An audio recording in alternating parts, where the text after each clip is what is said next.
आदमी, ब्रह्मांड और उसके बनाने वाले में आपस में क्या संबंध है? यह प्रश्न मैं आपसे नहीं पूछ रहा हूँ और ना ही मैं इसका उत्तर दे रहा हूँ।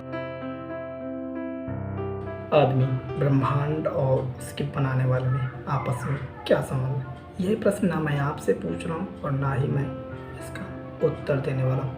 लेकिन इसी प्रश्न के उत्तर को पाने के लिए भारतीय वैज्ञानिक और दार्शनिकों द्वारा कई प्रयास किए गए।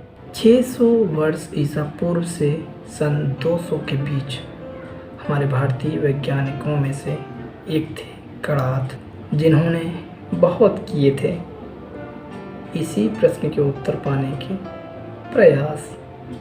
हम उनके बारे में करेंगे चर्चा आज।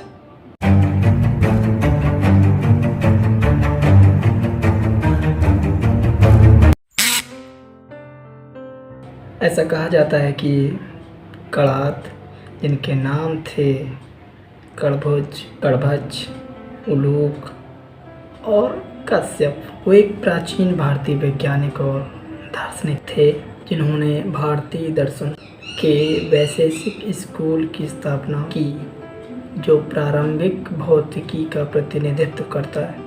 यदि हिंदू परंपरा में जो एक किंवदंती है उसकी माने तो कणाद, जो कि एक तपस्वी विद्वान थे, वो सारा समय ध्यान और पढ़ाई में बिताते थे। वो उल्लू की तरह रात में एक बार भोजन करते थे। कणाद, जिन्होंने 600 वर्ष ईसा पूर्व प्रभास में वैशेषिक सूत्र की परिकल्पना प्रस्तुत की। आज हम सभी जानते हैं कि भारतीय दर्शन, धर्म और विज्ञान में ये सूत्र मिश्रित हो चुके हैं।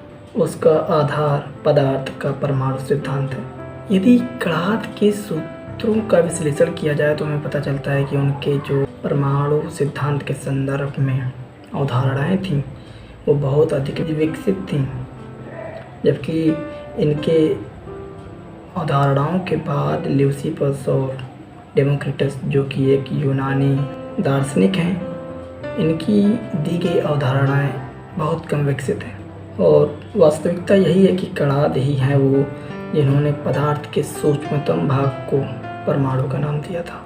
कणाद कहते थे कि यहाँ पर जो कुछ भी उपस्थित है सब परमाणुओं द्वारा बना हुआ।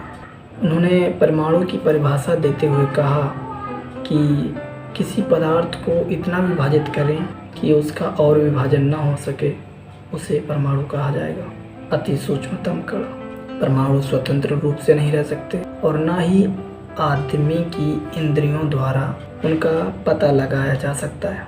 परमाणु जो कि शाश्वत हैं और अनश्वर भी। यदि हम इंद्रियों की बात करें तो आदमी में 5 इंद्रिय हैं: आँख, कान, नाक, मुंह और त्वचा। कणाद की एक और बात थी जिस बात ने उन्हें और ऊपर का दर्जा दिया।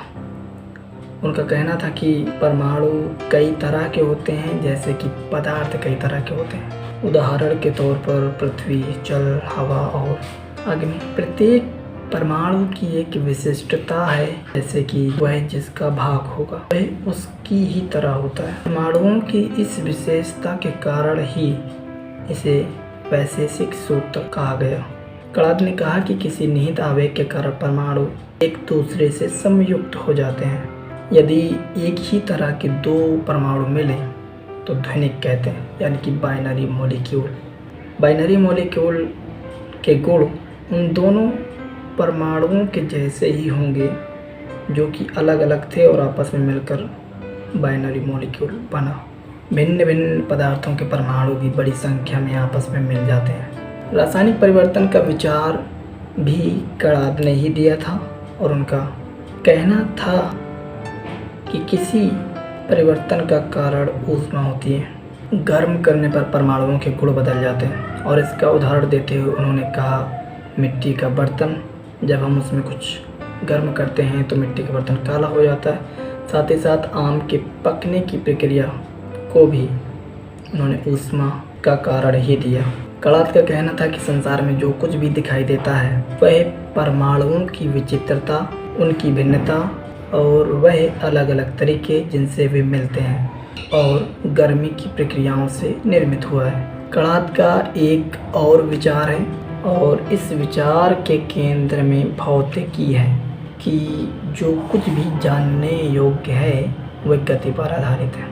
ऐसा कणाद ने कहा। ब्रह्मांड की समझ में भौतिकी को केंद्रीयता प्रदान करना भी उनके अपरिवर्तनशील गुणों का अनुसरण करता है। उदाहरण के लिए उनका कहना है कि परमाणु गोलाकार होना चाहिए क्योंकि वह सभी आयामों से समान होना चाहिए। उनका दावा है कि सभी पदार्थ 4 प्रकार के परमाणुओं से बने होते हैं, जिनमें से 2 होते हैं द्रव्यमान और 2 द्रव्यमान रहित। ये थे भारतीय वैज्ञानिक कणाद, जिनके बारे में जाना आपने आज। फिर मिलेंगे। जय हिंद, जय भारत।